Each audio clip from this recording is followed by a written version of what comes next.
പ്രിയമുള്ളവരെ, ഇന്ന് നമ്മളുള്ളത് ബഹുമാനപ്പെട്ട നമ്മുടെ Calicut university general library department assistant librarian ബഹുമാനപ്പെട്ട ഷാജി വലിയാട്ട് സാറാണ്.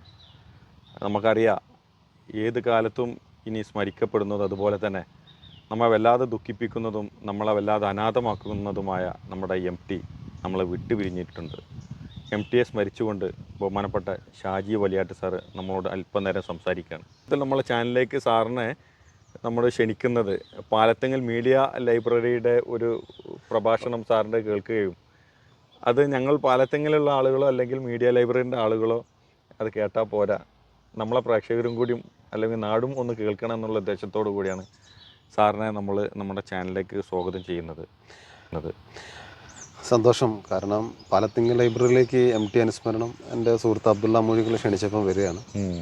സ്വാഭാവികമായിട്ടൊരു 45 മിനിറ്റോളം ഞാൻ അവിടെ നിന്ന് സംസാരിച്ചപ്പോൾ അവിടുത്തെ ലൈബ്രറിയിലെ പല പ്രവർത്തകരും അവർക്ക് അത് ഇഷ്ടപ്പെട്ടു എന്ന് പറയുന്നതിൽ സന്തോഷമുണ്ട്. എനിക്ക് 1-2 സംശയങ്ങളുണ്ടായിരുന്നു. കാരണം സംസാരിക്കാൻ വരുന്നത് MTയെ പോലെ ഉണ്ടായിരിക്കുന്ന വലിയൊരു പ്രതിഭയാണ്. അപ്പം പക്ഷേ എന്നാലും അത് അവിടെ ഉണ്ടായിരിക്കുന്ന സദസ്സിന് ഇഷ്ടമായി എന്ന് പറയുന്നതിൽ വലിയ സന്തോഷമുണ്ട്. അപ്പോൾ MTയെക്കുറിച്ച് പറയുമ്പോൾ നമുക്ക് പറയാൻ കഴിയുന്ന ആദ്യത്തെ ഒരു കാര്യം, മലയാള ഭാഷയിൽ എഴുതി തുടങ്ങുകയും ഭാരതീയ ഭാഷയിലെ ലെവലിലേക്ക് ഉയരുകയും ചെയ്തൊരു എഴുത്തുകാരാണ് MT എന്നുള്ളതാണ്. കാരണം നമുക്ക് ഭാരതീയ ഭാഷ എന്ന് പറയുമ്പോൾ ഒന്നുകിൽ അത് ഇന്ത്യൻ ഇംഗ്ലീഷ് എന്ന് പറയുന്നത് എല്ലാവർക്കും വായിക്കാവുന്ന ഒരു ഭാഷയാണെങ്കിൽ മറ്റത് അതത് റീജിയണൽ ലാംഗ്വേജിലാണ്. മലയാളി വായിക്കുന്നു, കന്നഡക്കാരൻ കന്നഡ വായിക്കുന്നു, തമിഴ്നാട്ടുകാരൻ തമിഴ് വായിക്കുന്നു, ബംഗാളി, അങ്ങനെ പല ഭാഷകളിലാണ് നമ്മുടെ സാഹിത്യം, ഇന്ത്യൻ ഭാരതീയ സാഹിത്യം നിറഞ്ഞു നിൽക്കുന്നത്. അതിൽ പരസ്പര ബന്ധങ്ങളും വളരെ കുറവാണെന്നുള്ളതാണ്. അപ്പോൾ തമിഴ്നാട്ടിലെ പ്രധാനപ്പെട്ട ഒരു എഴുത്തുകാരനായ സുന്ദര രാമസ്വാമി ചില കുറിപ്പുകൾ പറയുന്ന ഒരു കാര്യമുണ്ട്. നമുക്ക് ധൃതയെ അറിയാം, നമുക്ക് ഷേക്സ്പിയർ അറിയാം, പക്ഷെ നമുക്ക് വൈക്കം മുഹമ്മദ് ബഷീറിനെ അറിയില്ല, കുട്ടിക്കൃഷ്ണമാരാർ അറിയുന്നില്ല. കാരണം 2 ഭാഷകളുടെ ഉണ്ടായിരിക്കുന്ന ആ ഒരു ലിങ്ക് എന്ന് പറഞ്ഞാൽ അത്ര എളുപ്പത്തിൽ വരുന്നില്ല. അപ്പോൾ MT അത്തരം ഭാഷാപരമായിട്ടുണ്ടായിരിക്കുന്ന തടസ്സങ്ങളൊക്കെ തന്നെ അതിലംഘിച്ച് വളർച്ചയിലേക്ക് എത്തി എന്നുള്ളതാണ്. MTയുടെ ഏറ്റവും വലിയൊരു പ്രത്യേകത എന്ന് പറയുന്നത് അദ്ദേഹം മലയാളി എന്നതിനേക്കാൾ കൂടുതൽ ഭാരതീയ ഭാഷയിലെ ഒരു പ്രധാനപ്പെട്ട എഴുത്തുകാരനായിട്ടാണ് നമ്മൾ പരിഗണിക്കുന്നത്. അപ്പം ജ്ഞാനപീഠം മലയാളത്തിലേക്ക് കൊണ്ടുവരുന്നു എന്നതിനേക്കാൾ കൂടുതൽ പ്രധാനം മലയാള ഭാഷയുടെ വർത്തമാനകാല അവസ്ഥ എന്നുള്ളത് മറ്റ് സംസ്ഥാനങ്ങളിലെ മറ്റ് ഭാഷകളിലെ എഴുത്തുകാരിലേക്കും അറിയിക്കാനും അത് MTയിലൂടെയാണ് സംഭവം. വളരെ കുറച്ച് എഴുത്തുകാർക്ക് അത് കഴിയുന്നുള്ളതാണ്. MTയെക്കുറിച്ച് പറയുമ്പോൾ നമുക്ക് അങ്ങനെ തന്നെയാണ്. ഒരു സ്ഥാനത്തും അസ്ഥാനത്തും നമ്മൾ പറഞ്ഞ് തേഞ്ഞ് മാഞ്ഞ് അതല്ലെങ്കിൽ പ്രസക്തി പോയ ഒന്നാണ് ബഹുമുഖ പ്രതിഭ എന്ന് പറയുന്നത്. പലരിലും നമ്മളത് ചാർത്തി കൊടുക്കും. പക്ഷേ MT ബഹുമുഖ പ്രതിഭയാണ് എന്ന് പറയുമ്പോൾ അതിൻ്റെ വാക്കിൻ്റെ ഗൗരവമാണ്, അതിൻ്റെ അർത്ഥത്തിൻ്റെ പൂർത്തിയാണ് അവിടെ വരുന്നത്. അദ്ദേഹം ബഹുമുഖ പ്രതിഭ തന്നെയാണ്. വലിയൊരു എഡിറ്ററായിട്ട് നിന്ന് നല്ലൊരു വായനക്കാരനായിരുന്നു.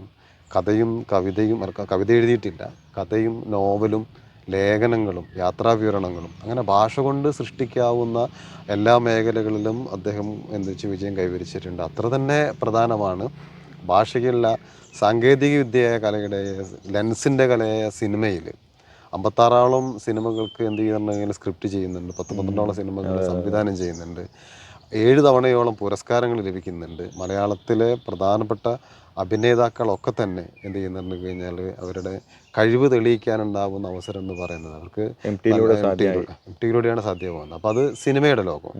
സാങ്കേതിക വിദ്യ കൊണ്ട് സൃഷ്ടിക്കുന്ന ഒരു കലയിലും MT അടയാളപ്പെടുന്നുണ്ട്, വാക്കുകൊണ്ട് സൃഷ്ടിക്കുന്ന സാഹിത്യത്തിനും അടയാളപ്പെടുന്നുണ്ട്. പ്രഭാഷണം വളരെ കുറച്ചാണെങ്കിലും അതും ആകർഷകമായ പ്രഭാഷണം. MT അങ്ങനെ എല്ലാ വേദിയിലേക്കും നമുക്ക് കിട്ടില്ല എന്നുള്ളത് MTയുടെ ഒരു പ്രത്യേകത തന്നെ നമുക്ക് അങ്ങനെ പറയണം. കാരണം MT ഒരു പബ്ലിക്കിൻ്റെ ഇടയിൽ നിന്ന് അല്ലെങ്കിൽ ജനകീയമായിട്ട് നിൽക്കേണ്ട എല്ലാ ഭാഗത്തു നിന്നും അകന്നു നിൽക്കുന്ന പബ്ലിക്കിൻ്റെ ഇടയിൽ എഴുത്തുകാരൻ എന്ന് പറയുമ്പോൾ നമുക്ക് അതിൻ്റെ ഒരു ഉന്നതി മലയാളത്തിലേക്ക് കാണിച്ചു തന്നത്. ഇത്രയേറെ ബഹുമാനിപ്പിക്കപ്പെട്ട അല്ലെങ്കിൽ ഇത്രയേറെ അംഗീകാരം കിട്ടിയ വേറെ എഴുത്തുകാരൻ വേണ്ടി ആരാണുള്ളത്?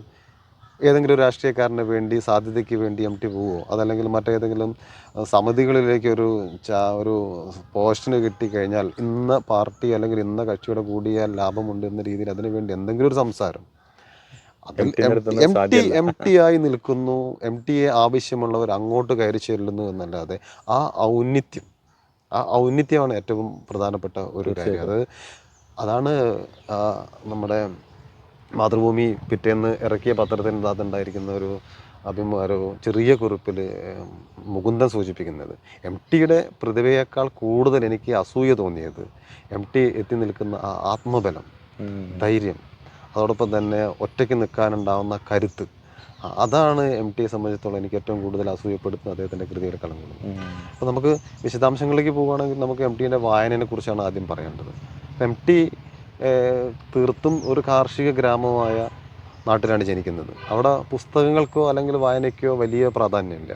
ഇപ്പം എം ടിയുടെ അത്തരം ബാല്യകാല അനുഭവങ്ങളൊക്കെ കുറിച്ച് എം ടി എഴുതിയ കണ്ണാന്തളി പൂക്കളുടെ കാലം പോലെയുള്ള പുസ്തകങ്ങളൊക്കെ എം ടി പറയുന്നത്, പശുവിനെ മേയിച്ച്, അതായത് കൃഷി നടത്തുന്ന ഇടയിൽ കൂടെ ഈ നെല്ലോ വാഴയോ മറ്റൊന്നും കടിച്ച് കേടാക്കാതെ അപ്പുറത്തെ ഒരു പാടത്തേക്ക് എത്തിക്കാനുണ്ടാവുന്ന ഒരുത്തൻ്റെ കഴിവാണ് അവിടുത്തെ ഏറ്റവും വലിയ കഴിവ്. അവൻ വളർന്നു എന്ന് പറഞ്ഞു കഴിഞ്ഞാൽ കൃഷിക്കാര്യം ചെയ്യാനും മനസ്സിലാക്കാനും നടത്താനും വളർന്നു, അതാണ് വളർച്ച. അപ്പം അങ്ങനെയുള്ള ഒരു ഗ്രാമത്തിൽ നിന്ന് വെച്ചാൽ മൈലുകൾ പുസ്തകത്തിന് വേണ്ടി താണ്ടുകയാണ്. രമണീയം ഒരു കാലം എന്ന് പറയുന്ന പുസ്തകത്തിൽ തന്നെ അതാണ്. രമണനെ വായിക്കാൻ വേണ്ടി എത്രമാത്രം സാഹസപ്പെട്ടു എം ടിയും. എം ടിയുടെ ജ്യേഷ്ഠനായിരിക്കുന്ന എം ടി എൻ നായർ വിവർത്തകനാണ്. ജിത്തു കൃഷ്ണമൂർത്തിയുടെ ഒക്കെ തന്നെ വിവർത്തനം ചെയ്ത എം ടീൻ്റെ അത്ര പേര് കിട്ടിയില്ല എന്നുള്ളത് വെച്ച് കഴിഞ്ഞാൽ വലിയ ആദരിക്കപ്പെടേണ്ട ഒരു വ്യക്തിയാണ്. അപ്പം അദ്ദേഹവും അധികവും പോകുന്നത് കുറച്ച് മുതിർന്നപ്പോൾ അക്കിത്തത്തിൻ്റെ വീട്ടിലാണ്. അക്കിത്തത്തിൻ്റെ വീട്ടിലേക്ക് നടന്നുപോയി അവിടെ നിന്ന് പുതിയ പുസ്തകങ്ങൾ വാങ്ങുന്നു, വായിക്കുന്നു. ഇത് ബാല്യകാലത്തുള്ള വായനയാണെങ്കിൽ പിന്നീട് എം ടി എന്ന് പറഞ്ഞു കഴിഞ്ഞാൽ ലോകത്ത് ഉണ്ടാവുന്ന പ്രധാനപ്പെട്ട ഭാഷകളിലൊക്കെ തന്നെ ഉണ്ടാവുന്ന പുസ്തകങ്ങളെ എത്തിച്ചു തരാം. പല പേരുകളും നമ്മൾ അറിയുന്നത് എന്താ പറഞ്ഞാൽ എം ടിയിലൂടെയാണ്. ഇപ്പോൾ ഹെമിംഗ്വേയെ കുറിച്ച്, അതായത് കിഴവനും കടലും, old man and the sea. ഹെമിംഗ്വേയെ മലയാളത്തിലേക്ക് അമേരിക്കൻ സന്ദർശനത്തിൻ്റെ സമയത്താണ്. കൂട്ടത്തിൽ തനി എന്ന പുസ്തകത്തിൽ അതിനെക്കുറിച്ച് ഡീറ്റെയിൽ ആയിട്ട് പറയുന്നുണ്ട്. അവിടെ എന്ന് പറഞ്ഞു കഴിഞ്ഞാൽ അവിടെ ഒരു ആളെടുത്ത് നിന്ന് മനസ്സിലാക്കുന്നു, അവിടുത്തെ ഏറ്റവും പ്രധാനപ്പെട്ട എഴുത്തുകാരനെ ഒരു പുസ്തകം ഇറങ്ങിയിട്ടുണ്ടെന്ന് അപ്പോൾ തന്നെ വായിക്കുക മാത്രമല്ല, അതിൽ 100% ആകൃഷ്ടനായിട്ട് അദ്ദേഹത്തിൻ്റെ എല്ലാ കൃതികളും വായിച്ചു വരുത്തി. എന്നിട്ട് എന്ത് ചെയ്യുന്നത്, ഹെമിംഗ്വേ ഒരു മുഖവര എന്ന പുസ്തകം എഴുതുന്നത്. അപ്പോൾ അവിടെ നമുക്ക് അറിയുന്നില്ല. ഇവിടെ തന്നെ കാലിക്കറ്റ് യൂണിവേഴ്സിറ്റിയിലെ ഹിസ്റ്ററി ഡിപ്പാർട്ട്മെൻറ്റിലെ അധ്യാപകൻ ജോൺ ഓച്ചംതുരുത്ത് ജർമ്മനിയിൽ പോയപ്പോൾ എം ടി ആയിട്ട് നടന്നൊരു കമ്മ്യൂണിക്കേഷനിൽ എം ടി ആവശ്യപ്പെടുന്നത്, അവിടെ ജർമ്മനിയിൽ ഇരുന്നിട്ടുണ്ടാവുന്ന പോർച്ചുഗലായിട്ട് ബന്ധപ്പെട്ട ഭാഷകളെ പഠനങ്ങളോ അല്ലെങ്കിൽ പ്രധാനപ്പെട്ട എഴുത്തുകാരെ കുറിച്ച് ഒരു ലിസ്റ്റ് അയക്കണമെന്ന്. അങ്ങനെ പരിചയപ്പെട്ട് എന്ത് കിട്ടുകയാണ്, നമുക്ക് ഇന്നും വലിയ ഫേമസ് അല്ലാത്ത ജോർജ് അർമാദ എന്ന് പറയുന്ന എഴുത്തുകാരനെ കുറിച്ച് എം ടി എഴുതുന്നത്. മർക്കേസ് പ്രധാനപ്പെട്ട ആളാണ്, സ്പാനിഷ് ലിറ്ററേച്ചറിൽ ഒരു പ്രധാനപ്പെട്ട ആളായ മർക്കേസിൻ്റെതും മലയാളത്തിലേക്ക് ആദ്യം ഈ പേര് കൊണ്ടുവരുന്നവരാണ്. ബർണാഡ് മലമൂത്, പിന്നെ ഫോക്കനറൊക്കെ പ്രശസ്തമാണെങ്കിൽ ശരി, വെറും എഴുത്തുകാരനാവാതെ പുറത്തുള്ള ആളുകളെ എഴുത്തുകളെ വായിപ്പിക്കാൻ വേണ്ടി പ്രേരക ശക്തിയായിട്ടും എം ടി നിന്നുണ്ട്. അങ്ങനെയാണല്ലേ? അതായത് എം ടി സ്വന്തം, ഇന്നത്തെ കാലത്ത് നമ്മൾ പലപ്പോഴും കാണുന്നത് അതാണ്, അവനവൻ എഴുതുന്നു, കൂടുതൽ അവനവനെ തന്നെ വായിക്കുന്നു, അവനവൻ തന്നെ പ്രൊമോട്ട് ചെയ്യുന്നു. അത് സോഷ്യൽ മീഡിയ എന്ന് പറയുന്നത് സെൽഫ് പ്രൊമോഷൻ്റെ കൂടി ഒരു കാലമാണ്. അത് പലരും ഇപ്പം എസ് ജോസഫ് തന്നെ അടുത്ത കാലത്ത് ഫേസ്ബുക്കിൽ രസകരമായ ഒരു കുറിപ്പുണ്ട്. അതായത് പഴയ കാലത്ത് കോഴി മുട്ടയിട്ടാൽ കോഴി മുട്ടയിടുക മാത്രമല്ല, കോഴി ഇങ്ങനെ കൊക്കി എന്ത് ചെയ്യുന്ന വെച്ചാൽ ഒച്ച ഉണ്ടാക്കി അത് നാലാൾ അറിയിക്കും മുട്ടയിട്ടിട്ടുണ്ട് എന്നുള്ളത്. അതേപോലെയാണ് ഞങ്ങൾ ഇന്നത്തെ കവികൾ എന്ന് പറഞ്ഞു കഴിഞ്ഞാൽ എഴുതുക മാത്രമല്ല, സോഷ്യൽ മീഡിയയിൽ ഞങ്ങൾ തന്നെ അങ്ങോട്ട് പ്രചരിപ്പിക്കുന്നുണ്ട്. അപ്പം പ്രൊമോഷൻ ഓഫ് ലിറ്ററേച്ചർ എന്ന് പറയുന്നത് എം ടിയെ സംബന്ധിച്ചിടത്തോളം അങ്ങനെ ഒന്നും ചെയ്തില്ല എന്നുള്ളതാണ്. എം ടിയെക്കുറിച്ച് സംസാരിക്കുന്നതിലോ എം ടിയുടെ കൃതിയെക്കുറിച്ച് സംസാരിക്കുന്നതിലോ താല്പര്യമില്ല. എം ടി എഴുതി കഴിഞ്ഞാൽ അത് പിന്നീട് വായനക്കാർ വായിക്കുകയും ചെയ്യുകയാണ്. അപ്പം എം ടിയുടെ ഇത്രയേറെ പഠനങ്ങൾ വന്നതിൽ ഒരു സാധ്യത കൂടി അതാണ്. എം ടിയെക്കുറിച്ച് മിണ്ടാതിരിക്കുന്നത് കൊണ്ട് തന്നെ അദ്ദേഹത്തിൻ്റെ ആരാധകർ കൂടുതൽ ഒരു വാചാലരാകാൻ അവസരം കിട്ടിയെന്നുള്ളതും പറയുന്നുണ്ട്. തീർച്ചയായിട്ടും. അതുകൊണ്ട് ഒരുപാട് പുസ്തകങ്ങൾ എം ടിയുടെ എഡിറ്റർ എന്ന നിലയിൽ എം ടി ആരാണ്? അപ്പോൾ ജെ ആർ പ്രസാദ് സാറാണ് മാതൃഭൂമിയിലെ എഡിറ്റർ എന്നെക്കുറിച്ച് എം ടി എന്ത് ചെയ്യുന്നു എന്നുള്ളത്. എം ടിയുടെ അവതാരികൾ ഇതേപോലെ തന്നെ മറ്റൊരാളെ കളക്ട് ചെയ്തിട്ടാണ് പുസ്തകത്തിൻ്റെ പൂമുഖം എന്ന് പറയുന്ന പുസ്തകം വരുന്നത്. എം ടി എന്ന യാത്രികൻ, എം ടി എന്ന എഡിറ്റർ, അങ്ങനെ പല പേരിലും എം ടിയെക്കുറിച്ച് ധാരാളം ഇൻ്റർവ്യൂകൾ, ഇപ്പം പ്രധാനപ്പെട്ടത് സുധീഷ് നടത്തിയ ഇൻ്റർവ്യൂ ഉണ്ട്, താഹമടായി നടത്തുന്ന ഇൻ്റർവ്യൂ ഉണ്ട്. അങ്ങനെ പ്രധാനപ്പെട്ട ആളുകളൊക്കെ തന്നെ ലത്തീഫ് പറമ്പിൽ ചെയ്തതുണ്ട്. അങ്ങനെ ഒരുപാട് ആളുകളിൽ ഇൻ്റർവ്യൂ ചെയ്യേണ്ടി വരുന്നത് തന്നെ എന്ന് പറഞ്ഞു കഴിഞ്ഞാൽ എം ടിയുടെ കൃതികളെക്കുറിച്ച് എം ടിക്ക് എന്തെങ്കിലും പറയാനുണ്ടെങ്കിൽ ഇത്തരം അഭിമുഖങ്ങളിലൂടെ മാത്രമേ നമുക്ക് കിട്ടുന്നുള്ളൂ. അതൊരു ഫോമാണ്, ലിറ്റററി ഫോം തന്നെയാണ് ഇന്റർവ്യൂ എന്ന് പറയുന്നത്. അങ്ങനെ ഗൗരവമായി ഉണ്ടായിരിക്കുന്ന ഒരു ചർച്ചയല്ലാതെ അവനവനെ കുറിച്ചോ അവനവൻ്റെ കൃതിയെ കുറിച്ചോ ഒട്ടും സംസാരിക്കുന്നില്ല. അദ്ദേഹം തന്നെയാണ് ഭാരതീയ സാഹിത്യത്തിൽ ഉയർന്നു എന്ന് പറയുമ്പം ആ കൃതിൻ്റെ ഒരു ശക്തി നമുക്ക് ഇന്നലെ പറഞ്ഞ പോലെ എം ടി സംസാരിക്കുന്നില്ല, സമൂഹത്തിന് സംസാരിക്കുന്നില്ല എന്ന്. പക്ഷേ എം ടിയുടെ മകള് തന്നെ പറഞ്ഞിട്ടുണ്ട്, അശ്വതി തന്നെ പറഞ്ഞിട്ടുണ്ട്, എം ടിയുടെ ഒരു 12ാം ക്ലാസ് ഒക്കെ എത്തുമ്പോഴാണ് എം ടിയുടെ ഔന്നിത്യത്തിനെ പറ്റി മനസ്സിലാക്കുന്നത്, പ്രശസ്തി അറിയുന്നത്.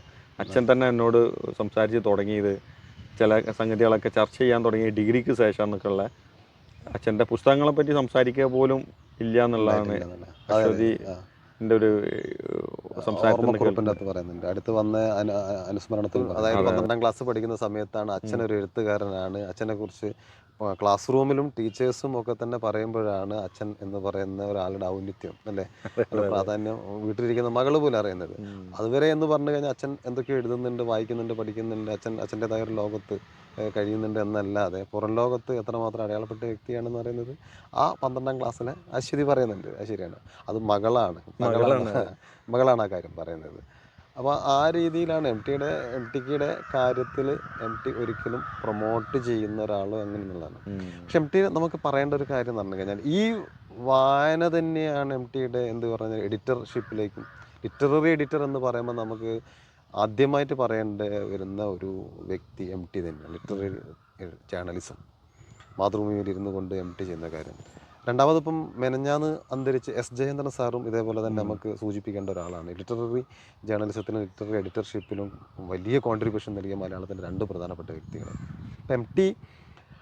എം ടിയുടേതായ ഒരു ശൈലി, എം ടിയുടേതായ ഒരു രീതി, എം ടിയുടേതായ ഒരു ഭാഷ എന്നതിന് മാത്രമല്ല മറ്റെല്ലാ കൃതികളും, ഉദാഹരണത്തിന് എം ടി എഴുതുന്ന ശൈലിയിൽ നിന്ന് നേരെ വിപരീതമാണ് മേതി രാധാകൃഷ്ണനൊക്കെ എഴുതുന്നത്. ലീനിയർ നരേഷൻ്റെ ശൈലിയൊക്കെ വേറെ, ഭാഷ ശൈലിയൊക്കെ വേറെ. പക്ഷേ അത്ര എഴുത്തുകാർ തുടങ്ങി വെക്കുമ്പോഴേക്കും അതിൻ്റെ സാഹിത്യ മൂല്യം കണ്ടെത്തുകയും അത് ഭാഷയിൽ ഒരു രീതിയോ ഒരു കാര്യമോ പോരാ, പലതരം എഴുത്തുകാരും പലതരം രചനാ ശൈലികളും വേണമെന്നുള്ളതാണ്. ഒരു സുധീഷായിട്ട് നടത്തിയ ഒരു ഇൻ്റർവ്യൂവിൽ, സുധീഷല്ല, നമ്മുടെ NP ഹാഫിസ് മുഹമ്മദുമായിട്ട് നടത്തിയ ഒരു ഇൻ്റർവ്യൂ പറയുന്നുണ്ട്. അതായത് ഇതൊരു ഗോതയല്ല സാഹിത്യം എന്ന് പറയുന്നത്. ഒരാൾ രാജാവായി നിന്ന് അയാൾ വലിയ വിജയിച്ച് അയാളുടേത് മാത്രം എന്ത് ചെയ്യുന്നത്, ഒരു മുടിചൂടാമന്നനായിട്ട് നടക്കേണ്ട ഒന്നല്ല സാഹിത്യം. പല തരത്തിലുണ്ടായിരിക്കുന്ന സാഹിത്യങ്ങൾ വരണം, പല തരത്തിലുണ്ടായിരിക്കുന്ന എഴുത്തുകൾ വേണം. പക്ഷെ അത് ലിറ്ററേച്ചർ എന്ന നിലയിൽ അതിന് ഭാവി ഉണ്ടെന്ന് കണ്ടെത്തിയിട്ട് അത് ഉടനെ തന്നെ പ്രസിദ്ധീകരിച്ച് അത് തുടക്കക്കാരെ പ്രോത്സാഹിപ്പിക്കാനാണ് എം ടി ചെയ്യുന്നത്. ഇന്ന് നമുക്കറിയുന്ന എം സുകുമാരൻ എന്ന് മലയാളത്തിലെ വലിയൊരു എഴുത്തുകാരനാണല്ലോ. അദ്ദേഹത്തിൻ്റെ തിത്തുണ്ണി എന്ന് പറയുന്ന ഒരു കഥ മാതൃഭൂമിക്ക് അയച്ചു കൊടുത്തപ്പോൾ മാതൃഭൂമി അത് പ്രസിദ്ധീകരിക്കുകയും എം ടി തന്നെ അതിനെ ഒരു അനുമോദിച്ചുകൊണ്ട് ഇദ്ദേഹത്തിന് ഒരു കുറിപ്പ് എഴുതി കൊടുത്തത് അയാളുടെ ജീവിതത്തിൽ ഒരു വലിയ സംഭവമായിട്ട് അയാൾ സൂക്ഷിക്കുന്നുണ്ട്. എം സുകുമാരൻ എം ടിക്ക് മുമ്പേ പോയി എന്നുള്ളതാണ്. അപ്പോൾ എം സുകുമാരനെ കുറിച്ച് അതല്ലെങ്കിൽ പട്ടത്തുകൾ എഴുതുന്നൊരു ശൈലി വേറെയാണ്. അതുകൂടാതെ എം ടിയുടെ ശൈലിയിൽ തന്നെ എഴുതുന്ന കാര്യങ്ങൾ മറ്റ് ഒരുപാട് കഥാകൃത്തുക്കളൊക്കെ തന്നെ എന്ത് ചെയ്യുന്നത് നോക്കുക. പക്ഷെ ഇത് പ്രധാനപ്പെട്ട ഒരു കാര്യം, ഒരു സെൻസിബിലിറ്റി മനസ്സിലാക്കുക എന്നുള്ളതാണ്. അഭിരുചി എന്ന് പറയുന്നത് പലതാണ് സാഹിത്യത്തിൽ. എം ടി ചെറുപ്പം മുതലേ അങ്ങനെ ഒരു എഴുത്തുകാരനാവാൻ വേണ്ടി ഇഷ്ടപ്പെട്ട് വന്ന, നമ്മളൊക്കെ ഇപ്പോഴത്തെ പാഷൻ എന്നൊക്കെ പറഞ്ഞ പോലെ വന്ന ആളാണെന്നുള്ളൊരു പറച്ചിലുണ്ട്. എം ടി യഥാർത്ഥത്തിൽ ആദ്യകാലത്ത് ഒരുപാട് വായിക്കുക എന്നുള്ളതായിരുന്നു എഴുത്തിൻ്റെതുണ്ട്. കാരണം വളർത്തുമൃഗങ്ങൾ എഴുതുന്ന കാലം വളരെ ചെറുതല്ലേ, 16 വയസ്സൊക്കെ ആകുമ്പോഴേക്കും എഴുതുന്നുണ്ടല്ലോ. എത്രയോ ചെറുപ്പത്തിലെ തന്നെ എം ടി എഴുതുന്നുണ്ടല്ലോ. അത് ജീനിയസ് ആയ ഒരു എഴുത്തുകാരാണ്, ഇൻബോണാണ്.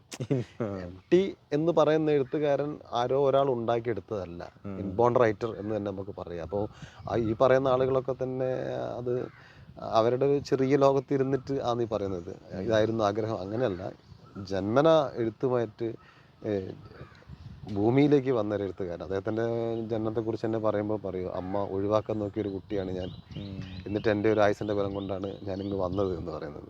അപ്പോൾ ഒഴിവാക്കാൻ നോക്കിയിട്ടും ഒഴിവാകാതെ ഭൂമിയിലേക്ക് വന്ന ഒരാളാണ്. അപ്പോൾ അത് ഈ പ്രതിഭയ്ക്ക് മലയാളത്തിന് ആവശ്യമുള്ളതും കൂടി കൊണ്ടായിരിക്കും അത് നഷ്ടപ്പെടാതെ പോയതെന്ന് തോന്നുന്നു. എം ടി എന്തുകൊണ്ട് ഇത്ര ചർച്ച ചെയ്യപ്പെടുന്നത് എന്നുള്ളത്, കാരണം എനിക്ക് തോന്നുമ്പോൾ ഒരു മീഡിയ, നമ്മുടെ ഈ സിനിമ അഭ്രവാളികളും സിനിമകളും അങ്ങനെയൊക്കെ ഉള്ള ഒരു കാലത്തിലും അദ്ദേഹത്തിൻ്റെ പ്രസൻസ് അതെ, സിഗ്നേച്ചർ അയാൾ അവിടെ എം ഇട്ട് ടി അതായത് എന്നുള്ളത് കൊണ്ട്. പോപ്പുലാരിറ്റിക്ക് എന്ന് പറയുന്നതിൽ ജനങ്ങൾ ഏറ്റവും കൂടുതൽ ഇടപെടുന്ന മീഡിയയും കൂടി കൈകാര്യം ചെയ്യേണ്ടി വരും നമ്മൾ. അതൊരു ഇതാണ്. പക്ഷേ അവിടെയും എം ടിയുടേതായ ഒരു ശൈലി അല്ലെങ്കിൽ രീതി, ഇപ്പോൾ തിരക്കഥയ്ക്ക് ഇത്രയേറെ പ്രാധാന്യം എന്ന് പറഞ്ഞാൽ എം ടിയാണ് ഉണ്ടാക്കുന്നത്. എം ടി അവിടെ പ്രശസ്തമായ ഒരു മീഡിയയിലേക്ക് ഇറങ്ങുക മാത്രമല്ല, ആ ഒരു മീഡിയയിലേക്കും എം ടി എന്ന് വെച്ചാൽ പരിവർത്തനം സംഭവിപ്പിക്കുന്നുണ്ട്. 56 തിരക്കഥകൾ എന്ന് പറയുന്നത് ചെറിയൊരു കാര്യമല്ല. അപ്പോൾ അവിടെ എന്ന് പറഞ്ഞു കഴിഞ്ഞാൽ ഒരു ഒന്നോ രണ്ടോ സിനിമകളിൽ കുറച്ചൊരു പിന്നോട്ടടി വെച്ച് കഴിഞ്ഞാൽ ബാക്കി മറ്റുള്ളതൊക്കെ തന്നെ വളരെ ഫേമസ് ആയി മാറുന്നുണ്ട്. അപ്പോൾ അത് എം ടിക്ക് സ്വാഭാവികമാണ് അദ്ദേഹം. കാരണം വെച്ചാൽ ഇപ്പം പ്രശസ്തിയെക്കുറിച്ച് പറയുമ്പോൾ കൽപ്പറ്റ നാരായണ മാഷ് പറഞ്ഞ ഒരു ചെറിയൊരു നിരീക്ഷണമുണ്ട്. അതായത് വായിക്കാൻ താല്പര്യമില്ലാത്ത ആളുകളുടെ ഇടയിലേക്ക് ഒരു എഴുത്തുകാരൻ്റെ പേര് ഇറങ്ങി വരുമ്പോഴാണ് എഴുത്തുകാരൻ പ്രശസ്തനാകുന്നത്. കാരണം കേവലം വായനക്കാരെന്ന് പറഞ്ഞാൽ ഒരു പക്ഷേ ഒരു പ്രദേശത്ത് ഒരു 50-60 പേര്, അല്ലെങ്കിൽ ഒരു മൊത്തത്തിൽ മലയാളം എടുത്തു കഴിഞ്ഞാൽ 4,000-5,000 പേരായിരിക്കും ചിലപ്പം ഒരു കൃതികൾ പെട്ടെന്നൊക്കെ വായിക്കുന്നത്. അവരിൽ മാത്രം അറിയപ്പെടുക എന്ന് പറഞ്ഞു കഴിഞ്ഞാൽ വലിയ അറിയപ്പെടലൊന്നും ഉണ്ടാവില്ല. പക്ഷേ വായിക്കാത്ത ആളുകളുടെ ഇടയിലേക്കും ഒരു എഴുത്തുകാരൻ്റെ പേര് ഇറങ്ങി ചെല്ലുമ്പോഴാണ് ഒരാളുടെ പ്രശസ്തിക്ക് പിന്നിൽ. വായിക്കാത്ത ഒരാളുടെ പേരിലേക്ക് അല്ലെങ്കിൽ വായിക്കാത്ത ആളുകളുടെ ഇടയിലേക്ക് ഒരു പുസ്തകം ഇറങ്ങി ചെല്ലുമ്പോഴാണ് ഒരു പുസ്തകം പ്രശസ്തമാകുന്നത്. ഇപ്പോൾ ആടുജീവിതം പ്രശസ്തമാണ്. അത് ഈ പറയുന്ന ആടുജീവിതത്തിൻ്റെ ആകെ കോപ്പി ഇപ്പോഴത്തെ കണക്ക് വെച്ച് കഴിഞ്ഞാൽ 3 ലക്ഷത്താണെന്ന് തോന്നുന്നു.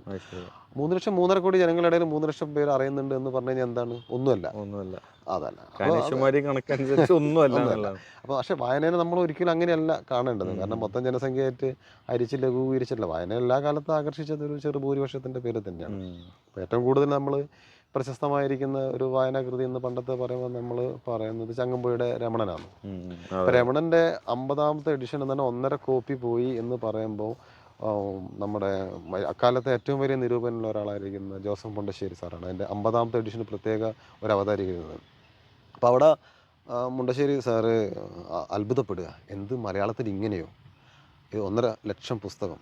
പക്ഷേ നമ്മൾ ജനസംഖ്യയായിട്ട് തട്ടിച്ചിട്ട് നമ്മൾ നോക്കിയിട്ട് കാര്യമില്ല. 1.5 ലക്ഷം പുസ്തകങ്ങൾ പെട്ടെന്ന് മലയാളത്തിൽ വിറ്റ് പോകുന്നു എന്ന് പറയുന്നതാണ്. അപ്പോൾ ആ ചെറു വിഭാഗത്തിൻ്റെ ഇടയിൽ മാത്രം ഒരാളെ പേരായി കഴിഞ്ഞാൽ എന്ത് ചെയ്യാൻ, വായിച്ചാൽ മാത്രം അറിയപ്പെടുന്നത് വായനക്കാരൻ മാത്രം ഇടയിൽ പേര് വരിക എന്ന് പറയുമ്പോൾ പ്രശസ്തി കിട്ടില്ല. പ്രശസ്തി അതിൻ്റെ അപ്പുറത്ത് അങ്ങനെ പേര് വരുമ്പോഴാണ് ശരി, ഇങ്ങനെ ഒരു പേര് ഉള്ള എഴുത്തുകാരനുണ്ടല്ലോ, അദ്ദേഹത്തെ നമുക്ക് ഒന്ന് അറിയാലോ എന്നുള്ള ടെൻഡൻസിയിലാണ് പലപ്പോഴും ആൾക്കാർ വായിക്കുന്നത്. അത് അവാർഡിനൊരു കാരണമായി തരാം.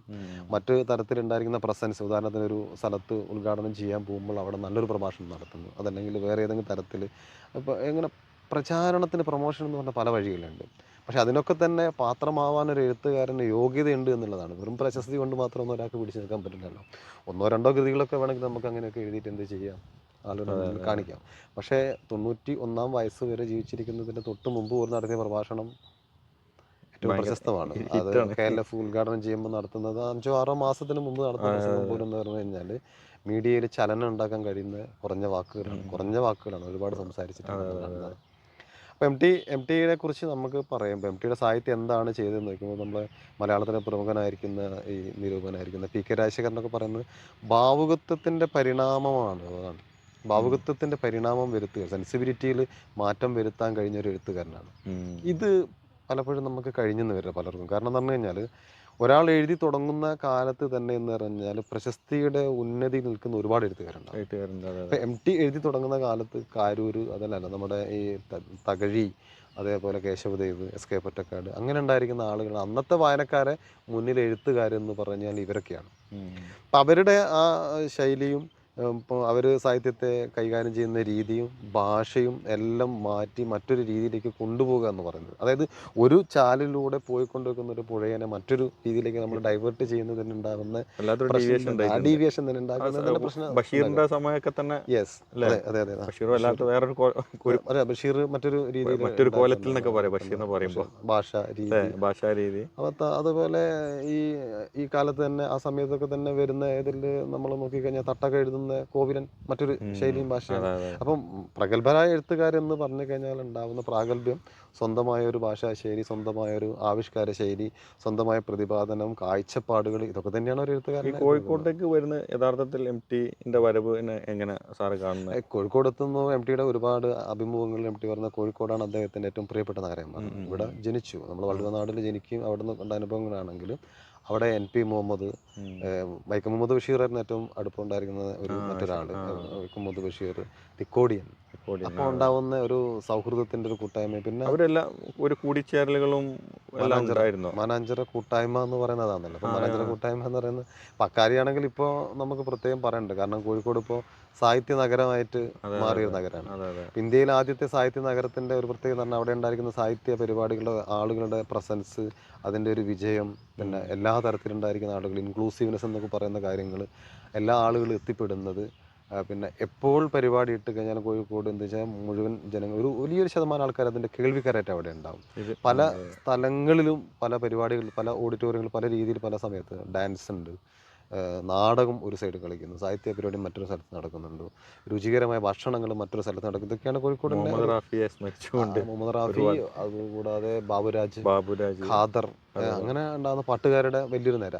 ഇവർക്കൊക്കെ തന്നെ MT ഏറ്റവും വലിയ ബന്ധമാണ്. ഈ പറയുന്ന രണ്ടുപേരും, ബാബു എന്ന് പറയുന്ന ആളായാലും ശരി, ഖാദർ ആയാലും ശരി, അങ്ങനെ ഉണ്ടായിരിക്കുന്ന പാട്ടുകാരൊക്കെ ആയിട്ട് MT ഒരു തരത്തിൽ ഈ 3-4 പേര് നമുക്ക് പറയാൻ പറ്റും. NP മുഹമ്മദ്, SK പൊറ്റക്കാട്, അതേപോലെ തിക്കോടിയൻ, പിന്നെ അതേ നമുക്ക് MT, ഈ ആ മാനാഞ്ചിറ കൂട്ടായ്മയും ആ കോഴിക്കോട് ആ സമയത്ത് നടക്കുന്നുണ്ടായിരിക്കുന്ന, അതേപോലെ ദേശപോഷിണി ലൈബ്രറി, പിന്നെ സന്മാർഗദർശിനി ലൈബ്രറി, SK പൊറ്റക്കാട് സാംസ്കാരിക നിലയം, ഇതൊക്കെ തന്നെയാണ് കോഴിക്കോടിന് എന്തുണ്ടാക്കി കൊടുക്കുന്നത് പറഞ്ഞാൽ ടാഗ് ലിറ്റററി സ്ഥലം എന്ന രീതിയിൽ സാഹിത്യ നഗരം എന്ന ആ ടാഗ് ഉണ്ടാക്കി കൊടുക്കുന്നത് ഇത്തരം പ്രവർത്തനങ്ങളാണ്. അപ്പം അവിടെ MT ആ ഒരു ഇത് അംഗീകാരം കിട്ടുകയും MTയുടെ വിടവാങ്ങലും എങ്ങനെ കാണാൻ പറ്റുക.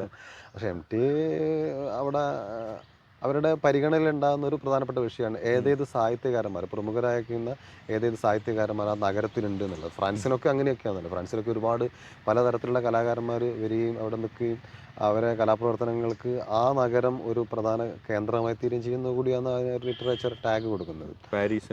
പാരീസിൽ അതൊക്കെ ഒരു പ്രധാന ഘടകമാണ്. ആ നഗരം ഒരു സാഹിത്യത്തിന് എത്രമാത്രം പരിപോഷിപ്പിക്കുന്നു എന്നുള്ളത് ഒരു പ്രധാന ഘടകമാണ്. വേറെ ഒരു ഇത് ചോദിച്ചോട്ടെ സാറേ, ഈ ഇനി നെക്സ്റ്റ് അടുത്ത ഈ വരുന്ന ജനറേഷൻ, പ്രത്യേകിച്ച് നമ്മുടെ മലബാറിൻ്റെയും ഏറനാടിൻ്റെയും ഒക്കെ അവസ്ഥ എന്താവും ഈ സാഹിത്യത്തിനോടുള്ള? അത് ഒട്ടും താഴട്ടല്ല. കാരണം ഈ കഴിഞ്ഞ അവാർഡ് കിട്ടിയ സഹറു നുസൈബ കണ്ണനാരി, അദ്ദേഹം മുക്കത്തുകാരനാണ്. അരീക്കോടുള്ള കാര്യത്തെക്കുറിച്ചാണ് അദ്ദേഹം എഴുതുന്നത്. ഏറ്റവും പ്രാദേശികമായ കാര്യങ്ങൾ എഴുതിയിട്ട് തന്നെ ക്രോസ് വേർഡ് പുരസ്കാരം കിട്ടി. ആദ്യ കൃതിക്ക് ക്രോസ് വേർഡ് പുരസ്കാരം കിട്ടിക്കഴിഞ്ഞ്. അതുകൂടാതെ ബാംഗ്ലൂരിൽ 2 ആഴ്ച മുമ്പ് കഴിഞ്ഞ ലിറ്റററി ഫെസ്റ്റിവൽ ആൾ പങ്കെടുക്കുക. ഈ തൊട്ട് മുമ്പ് കോഴിക്കോട് തന്നെ നടന്ന ഹോർത്തൂസ് മാതൃഭൂമി മനോരമയുടെ ഫെസ്റ്റിവൽ. അപ്പോൾ ആദ്യം ഈ മലബാർ സൈഡ് അല്ലെങ്കിൽ നമ്മുടെ ഈ സൈഡിൽ ഉണ്ടായിരുന്ന എഴുത്തിൻ്റെ ഒരു തുടർച്ച എന്ന് പറയുന്നതിനെ ഭയപ്പെടേണ്ട ആവശ്യമൊന്നുമില്ല. കാരണം വെച്ചാൽ ഇപ്പം പ്രത്യേകിച്ച് ഞാൻ 2024 വായിച്ചതിൽ ഏറ്റവും ഇഷ്ടപ്പെട്ട പുസ്തകമാണ് Chronicle of half an hour. Poetic ലാംഗ്വേജാണ്. മനുഷ്യൻ്റെ ഹിംസാത്മകതയെ നവമാധ്യമങ്ങളൊക്കെ എങ്ങനെയാണ് പ്രോത്സാഹിപ്പിക്കുന്നത്, അല്ലെങ്കിൽ അത് രൂപപ്പെടുത്തി വളരെ ചെറിയ സംഭവങ്ങൾ പോലും ഏറ്റവും ദാരുണമായ ഒരു കൊലപാതകം പോലെ ഉണ്ടാവുന്ന വിഷയങ്ങൾ അവസാനിക്കുന്നത്. ഇതുകൂടാതെ സ്ത്രീ ജീവിതങ്ങൾ എന്താണ്, അവർ ഒരു വിവാഹം കഴിച്ച് മറ്റൊരു വീട്ടിലേക്ക് എത്തപ്പെടുന്ന ഒരു സ്ത്രീയുടെ ജീവിതം എന്താണ്, അവരുടെ ലൈഫ് മാരേജിന് ശേഷം എന്താണ് ചെയ്യുന്നത്, അങ്ങനെ പല അടലുകളിൽ വായിക്കാൻ പറ്റുന്ന വളരെ ചെറിയ 200ഓളം പേജ് വരുന്ന വളരെ ചെറിയ കൊച്ചു അധ്യായങ്ങൾ എഴുതിയൊരു പുസ്തകമാണ് ഈ പറയുന്ന Chronicle of half an hour. പക്ഷേ അത് ഈ പറയുന്ന ഒരു വളരെ യങ്ങായിരിക്കുന്ന എഴുത്തുകാരൻ, നമ്മളെ അരീക്കാട് മുക്കത്തിൻ്റെ കുറച്ചിപ്പുറമുണ്ടായിരിക്കുന്ന എഴുത്തുകാരൻ, പിന്നെ അവിടെ തന്നെ ഈ പറയുന്ന പോലെ കാലാവസ്ഥയെയും അവിടുത്തെ പ്രകൃതിയൊക്കെ വർണ്ണിച്ചതിൻ്റെ ഒക്കെ രീതിയുണ്ട്. അപ്പോൾ അതങ്ങനെ ഫ്ലുവൻസി നഷ്ടപ്പെട്ടു പോകുമെന്ന് പറഞ്ഞു കഴിഞ്ഞാൽ അത്ര അതല്ല. പിന്നെ എൻ്റെ എഴുത്തുകളെ ഒരു സവർണ രൂപത്തിലേക്ക് ആ ഒരു അഡ്രസ്സിലാണ് മൂപ്പര് എഴുതിയതെന്നുള്ളത് ഒരു വിമർശനം അത് കാണാൻ കഴിയുന്നുണ്ട്. അതിനെ എങ്ങനെ സാറിൻ്റെ ഒരു കാഴ്ചപ്പാട് എന്തായിരുന്നു? മറ്റൊരു കാര്യം ചോദിക്കേണ്ടത്, വൈക്കം മുഹമ്മദ് ബഷീർ പറയുന്നത് നിങ്ങൾക്ക് അനുഭവമില്ലാത്ത കാര്യങ്ങൾ എഴുതിയിട്ടുണ്ടെങ്കിൽ കീറിക്കളന്നാറുണ്ട്. MT സംബന്ധിച്ചിടത്തോളം ഏറ്റവും അടുപ്പമുള്ളത് MT ഏറ്റവും കൂടുതൽ പ്രചോദിപ്പിച്ചതായ ഒരു എഴുത്തുകാരനാണ്. MT ഏറ്റവും കൂടുതൽ ആത്മാർത്ഥമായിട്ട് വളരെയേറെ സൗഹൃദം പുലർത്തിയ 2 പേര്, ഒന്ന് NP മുഹമ്മദാണ്. NP മുഹമ്മദും MTയും കൂടിയാണ് അറബി പൊന്നു എന്ന് പറയുന്ന ഒരു നോവൽ എഴുതുന്നത്. മലയാളത്തിൽ 2 പേർ കൂടി ഒരു സർഗക്രിയയിൽ എഴുതുക എന്ന് പറയുന്നത് തന്നെ അതൊരു ഒരാളാണ് എന്നുള്ളതിൻ്റെ ഒരു സൂചനയാണ്. മാധവിക്കുട്ടിയും അതേപോലെ KL മോഹനവർമ്മ അമാവാസി എന്നൊരു പുസ്തകം എഴുതിയിട്ടുണ്ട്. സേതുവും പെട്ടെന്ന് എനിക്കൊരു ഓർമ്മ വരുന്നത് നവഗ്രഹ പുനത്തിൽ കുഞ്ഞുതെല്ലാം കൂടി നവഗ്രഹങ്ങളുടെ തടവറ എന്ന് പറയുന്ന പുസ്തകം എഴുതിയിട്ടുണ്ട്. അങ്ങനെ റെയറായിട്ട് മാത്രമാണ് രണ്ടുപേരെ കൂടി ഒരു കൃതി എഴുതുന്നത്. അപ്പോൾ അവിടെ എം ടിയെ ഏറ്റവും കൂടുതൽ അത്രയും ഇഷ്ടപ്പെട്ട NP മുഹമ്മദ്, അതല്ലെങ്കിൽ നമ്മുടെ വൈക്കം മുഹമ്മദ് ബഷീർ. അപ്പം ബഷീർ തന്നെയാണ് പറയുന്നത്, നിങ്ങൾക്ക് അനുഭവമില്ലാത്ത കാര്യങ്ങൾ നിങ്ങൾ എഴുതരുത്, അങ്ങനെയല്ല സാങ്കല്പികമായിട്ട് ചെയ്യുന്ന കഥകളാണ് പ്രസിദ്ധീകരിക്കരുത് എന്ന് ഉപദേശിക്കുന്നതാണ്. പിന്നെ ഏതൊരു എഴുത്തുകാരനെ സംബന്ധിച്ചിടത്തോളം അവരുടെ ആത്മാംശം ഇല്ലാത്ത കൃതികൾ, ഞാൻ നേരത്തെ പറഞ്ഞ കണ്ണനാരിയുടെ നുസൈബ് കണ്ണനാരി എൻ്റെ ഉമ്മയിൽ നിന്നാണ് ഞാൻ ഈ ക്യാരക്ടറെ രൂപപ്പെടുത്തുന്നത് പറയുന്നുണ്ട്. നുസൈബ് കണ്ണനാരി സമർപ്പിക്കപ്പെട്ടത് ഉമ്മയ്ക്ക് തന്നെയാണ്. നബീസുമ്മ എന്ന് പറയുന്നത്, നബീസുമ്മ എന്ന ക്യാരക്ടറിൽ അത് അങ്ങനെ തന്നെ ആയിക്കോളന്നില്ല, കാരണം അത് മറ്റൊരു രീതിയിൽ അവർ ഫിക്സ് ചെയ്യുക. ഇവിടെ ചില പരിചയപ്പെട്ട കൃതികളെ ഇപ്പം വാരണാസിയിലേക്കും അതേപോലെ തന്നെ കുടജാദ്രിയിലേക്കും പിന്നെ നൈനിറ്റാളിലേക്കെല്ലാം കുറേ കഥാപാത്രങ്ങൾ കൊണ്ടുവന്നിട്ടുണ്ട് MT. അതൊക്കെ തന്നെ ഇവിടെ നിന്ന് തന്നെ പരിചയപ്പെട്ട കഥാപാത്രങ്ങളുടെ സ്പേസിൻ്റെ ലൊക്കേഷൻ്റെ ഒരു മാറ്റമായിരിക്കും പലപ്പോഴും നടക്കുന്നത്. അല്ലാതെ പക്ഷെ അനുഭവത്തിലും വ്യത്യസ്തത ഉണ്ടാവില്ല, കാരണം അവരെ ആത്മാംശം മാത്രമാണ്. പിന്നെ സവർണത ആരോപിക്കുന്നതിന് മറ്റൊരു കാര്യം എന്ന് പറഞ്ഞു കഴിഞ്ഞാൽ, MT എഴുതുന്ന കാലഘട്ടത്തിൽ നമുക്ക് ദളിത് അവബോധം നമുക്കിവിടെ ഉണ്ടോ എന്നുള്ളൊരു പ്രധാനം ഇന്ന് നമ്മൾ വിശകലനം ചെയ്യുന്നതിനെ കുറിച്ചാണ്. അന്ന് ഇങ്ങനെ ഒരു കാഴ്ചപ്പാട്, ഉദാഹരണത്തിന് സബാൾട്ടൺ സ്റ്റഡീസ് എന്നൊക്കെ പറയുന്നത് വളരെ വളരെ വൈകി 90-നൊക്കെ ശേഷമാണ് മലയാളത്തിൽ സബാൾട്ടൺ സ്റ്റഡീസിനെ കുറിച്ച് ഉണ്ടാകുന്നത് അവബോധങ്ങൾ അങ്ങനെ പ്രചരിക്കുന്നത്. സൂസി താരു, അതേപോലെ ദീപേഷ് ചക്രവർത്തി എന്ന പേരൊക്കെ നമ്മൾ കേൾക്കുന്നത് 2000-നൊക്കെ അടുപ്പിച്ചാണ്. MT എഴുതുന്ന നാലുകെട്ടോ അതല്ലെങ്കിൽ അതിന് മുമ്പ് എഴുതിയ പുസ്തകങ്ങളൊക്കെ എന്ന് പറഞ്ഞാൽ അതിന് എത്രയോ വർഷങ്ങൾക്ക് മുമ്പാണ്. അപ്പം അന്നില്ലാത്തൊരു അവബോധമാണ്. പക്ഷേ അവിടെ നമ്മൾ നോക്കേണ്ടതുണ്ട്, ഒരു കൃതി എന്താണ് വായിച്ചതിന് ശേഷം നമ്മളിൽ അവശേഷിപ്പിക്കുന്നത് എന്നുള്ളതാണ് പ്രധാന വിഷയം. അയാൾ എന്ത് എഴുതി എന്നതിനേക്കാൾ കൂടുതൽ MT നായൻ തറവാടുകളുടെ പ്രൗഢിയെക്കുറിച്ചും അതിൻ്റെ അഭിമാനത്തെക്കുറിച്ചും ഒന്നല്ല, അതിൻ്റെ തകർച്ചയെ കുറിച്ചും ആ നാലുകെട്ട് തറവാട്ടിൽ ഉണ്ടായിരിക്കുന്ന ജീവിതം വലിയൊരു മനുഷ്യരെ സംബന്ധിച്ചിടത്തോളം എത്ര ദുസ്സഹമാണ് എന്നുള്ളതാണ്.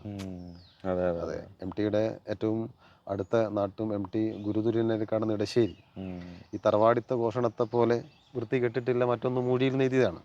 അതൊക്കെ വായിച്ച് വളരുന്ന ഒരാളാണ് MT എന്ന് പറയുന്നത്.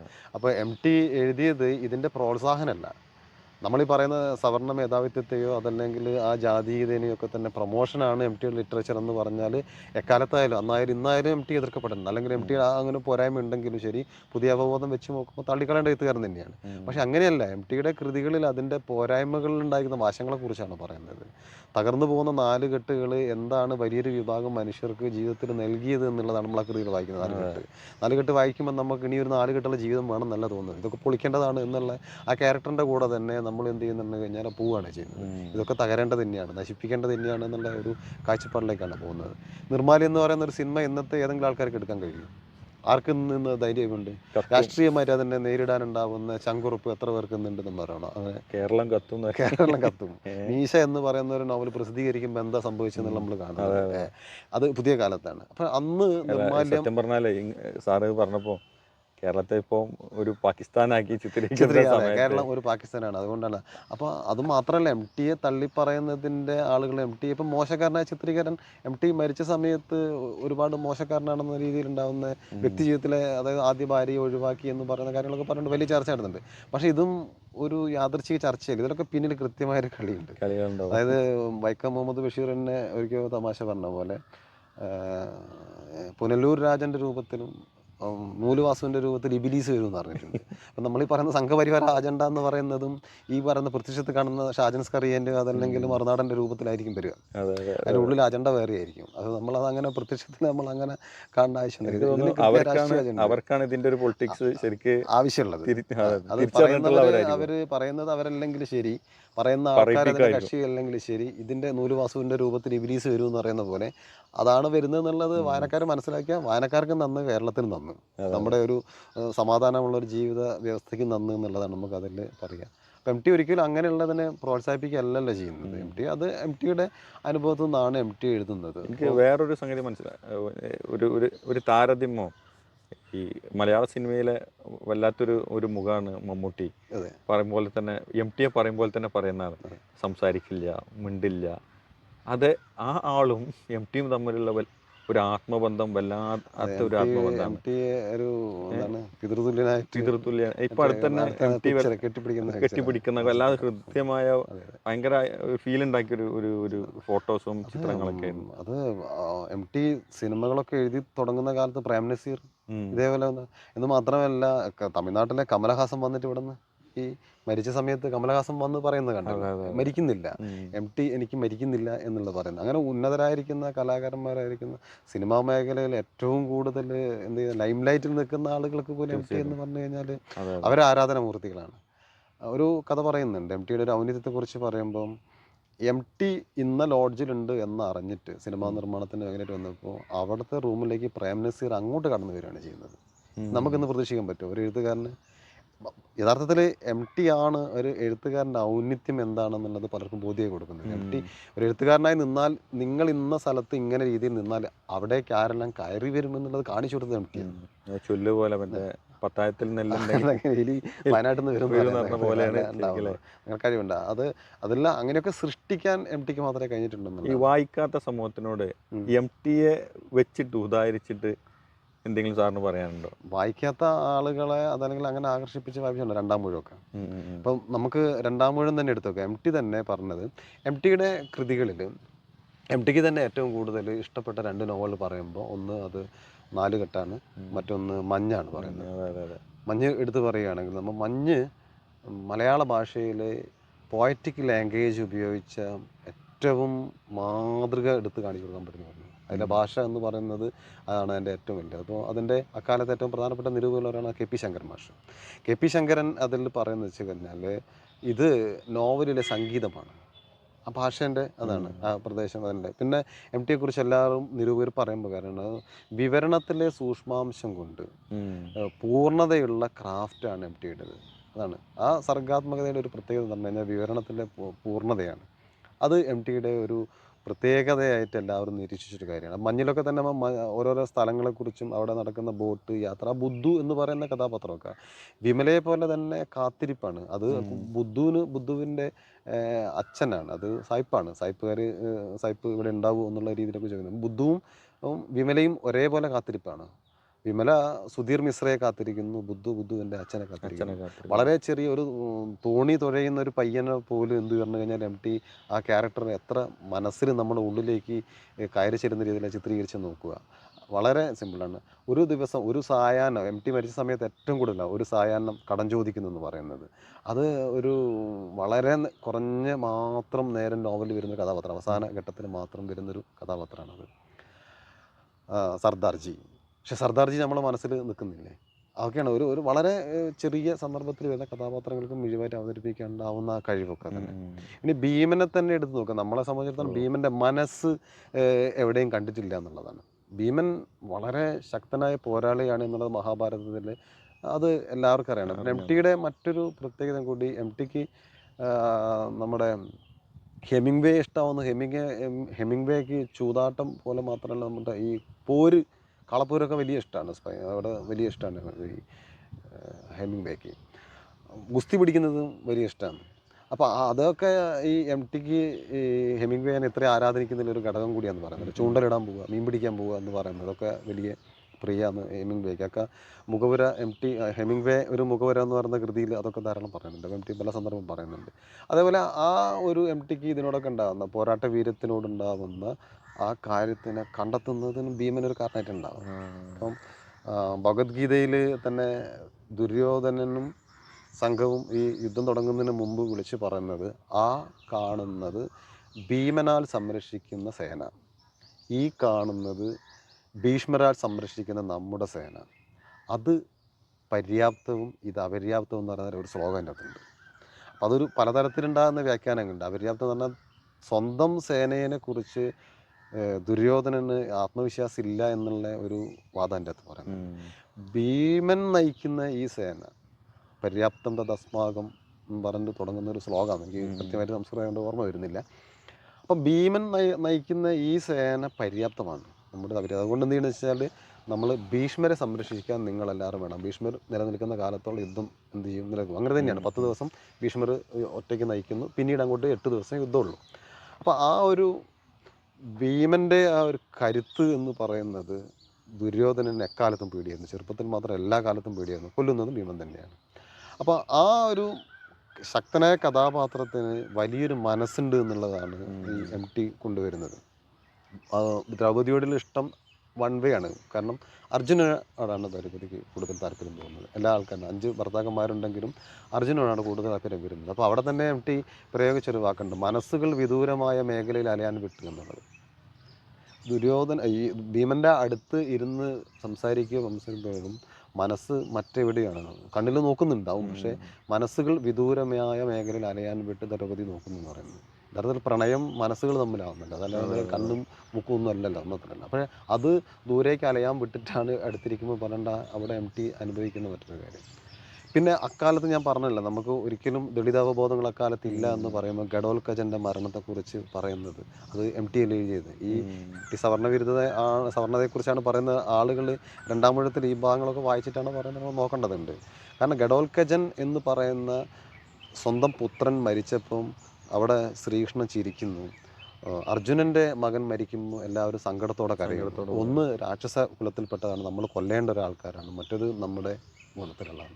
അപ്പോൾ അവിടെ ഏറ്റവും ദളിതനായിട്ട്, അല്ലെങ്കിൽ ഇന്ന് നമ്മൾ ദളിത് അല്ലെങ്കിൽ കീഴാളർ എന്ന് വിശ്വസിക്കുന്ന അല്ലെങ്കിൽ വിശകലനം ചെയ്യുന്ന ആളുകളെ പ്രതിനിധി പോലെയാണ് നമ്മളിവിടെ കാണുന്നത്. അവിടെ MT എന്ന് വെച്ചാൽ അതൊക്കെ തിരിച്ചറിഞ്ഞിട്ട് MT അന്ന് എഴുതിയല്ലോ. മഹാഭാരതത്തിൽ ഒരുപാട് പോരായ്മകളുണ്ട്. അത് വീണ്ടും അടുത്ത കാലത്ത് നാടകമായിട്ടുണ്ട്. സ്കൂൾ ഓഫ് ഡ്രാമയിലെ അധ്യാപകൻ നമ്മുടെ ശ്രീധരവണം മാഷ് ചെയ്ത മഹാഭാരതത്തിലെ മഞ്ഞുമലകൾ അത് ഇതുപോലെ തന്നെയാണ്. കാരണം പല തരത്തിൽ മഹാഭാരതത്തിൽ വിവേചനം കാണിക്കുന്നുണ്ടല്ലോ. ആ കഥാപാത്രങ്ങളെ ഫോക്കസ് ചെയ്തിട്ടാണ് മഹാഭാരതത്തിലെ മഞ്ഞുമലകൾ അത് ദളിത് സമീപനം പോലെ ചെയ്യുന്നത്. അപ്പോൾ അതൊക്കെ അടുത്ത കാലത്ത് 2020 തന്നെ ഉണ്ടാകുന്ന കാര്യമാണ്. 21, 22 ഉണ്ടാകുന്ന കാര്യമാണെങ്കിൽ വളരെ മുമ്പ് തന്നെ MT അത്തരം കാര്യങ്ങൾ മഹാഭാരതം. പിന്നെ മറ്റൊരു പ്രധാന കാര്യം എന്ന് പറഞ്ഞാൽ ഇതിഹാസ കഥാപാത്രങ്ങൾ, ഇതിഹാസ സംഭവങ്ങൾ. നമ്മുടെ സാഹിത്യത്തിൻ്റെ തുടക്കം തന്നെ അങ്ങനെയാണ്. 15-ാം നൂറ്റാണ്ടിൽ ശ്രീരാമൻ എഴുതുന്ന കവിതകളിലും ഒഴിയിൽ ചെറിയവർക്ക് അറിയുവാനായി രാമചരിതത്തിലൊരു തെല്ല്, അതായത് ഇതിഹാസത്തിലെ രാമൻ്റെ കഥയുടെ ഒരു ചെറിയ ഭാഗം ഏറ്റവും സാധാരണക്കാർക്കായ ആൾക്കാർ പറയാനെന്ന് പറഞ്ഞാൽ തുടങ്ങുന്നത്. അതാണ് മലയാളത്തിലെ ആദ്യ കാവ്യം എന്ന് പറയുന്നത് ശ്രീരാമൻ്റെ രാമചരിതം. അവിടെ നിന്ന് പിന്നെ ഇങ്ങോട്ട് നോക്കിക്കഴിഞ്ഞ് കഴിഞ്ഞാൽ മണിപ്രവാള കൃതികളായാലും ശരി, ചമ്പുക്കളിലായാലും ശരി, ആട്ടക്കഥകളിലായാലും ശരി, തുള്ളലിലായാലും ശരി, കുറച്ചുകൂടി 20-ാം നൂറ്റാണ്ടിലെത്തുന്ന ഖണ്ഡകാവ്യങ്ങളായാലും ശരി, ഒക്കെ തന്നെ ഇതിഹാസ കഥാപാത്രങ്ങൾ എന്ത് ചെയ്യുകയാണെങ്കിൽ വലിയൊരു ശതമാനവും നിർമ്മിക്കുകയല്ല, അതായത് വെച്ചാൽ അവതരിപ്പിക്കുകയാണ്. അതേപോലെ സംഗ്രഹിച്ചൊരു തരത്തിൽ ഒരു അവതരിപ്പിക്കുക മാത്രമാണ് ചെയ്യുന്നത്. പുനരവതരണമാണ് അതിൽ. പക്ഷേ MT പുനർവായനയാണ്. വരികൾക്കിടയിലൂടെ വ്യാസനെ വായിച്ചപ്പോൾ തോന്നിയ കാര്യങ്ങൾ എന്നാണ് പറയുന്നത്. അത് നേരിട്ട് അതേപടി നമുക്ക് മഹാഭാരതത്തിലല്ല, വായിച്ച് കണ്ടെടുക്കലാണ് അത്. അപ്പം അത്തരം ഇത് നമുക്കത് മലയാളത്തിൽ വളരെ അപൂർവമാണ്. അത് PK ബാലകൃഷ്ണൻ്റെ ഇനി ഞാൻ ഉറങ്ങട്ടെ കർണനെ കുറിച്ചിട്ടുണ്ടാകുന്ന പഠനങ്ങളോ, ഈ അടുത്ത കാലത്ത് നമ്മുടെ കവിയത്രിയായിരിക്കുന്ന ഇവിടെ തന്നെ ഈ കടലുണ്ടി നിങ്ങളിവിടെ താമസിക്കുന്ന ഷീജ വക്കത്തിൻ്റെ ശിഖണ്ഡിനി എന്ന് പറയുന്ന കവിതകളൊക്കെ പിന്നെ അങ്ങനെ ഉണ്ടാകുന്ന ചില പുനർവായനകൾ നടത്തുന്നത്. അപ്പോൾ MT ഈ രണ്ടാമൂഴത്തിലൂടെ ചെയ്യുന്ന എന്താണെന്ന് പറഞ്ഞു കഴിഞ്ഞാൽ ഇതിഹാസങ്ങളെ പുനരവതരിപ്പിക്കുകയല്ല, പുനർവായനയിലൂടെ പുതിയ പരിപ്രേക്ഷ്യത്തിലൂടെ എന്ത് ചെയ്താലും നമ്മുടെ മുന്നിൽ എത്തുകയാണ് ചെയ്യുന്നത്. അത് അവിടെ തന്നെയാണ് ഇപ്പോഴും അത് വായിക്കപ്പെടാനും ഇപ്പോഴും അത് എന്ത് ചെയ്യുന്ന വെച്ചാൽ. പക്ഷേ അപ്പോഴും വിമർശനങ്ങളുണ്ട്.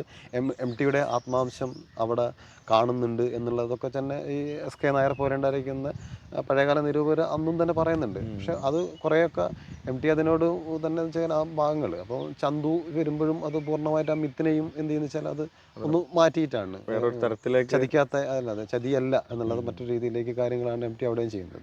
MTയുടെ ഒരു റീഡിംഗ് ആണ് നമ്മുടെ.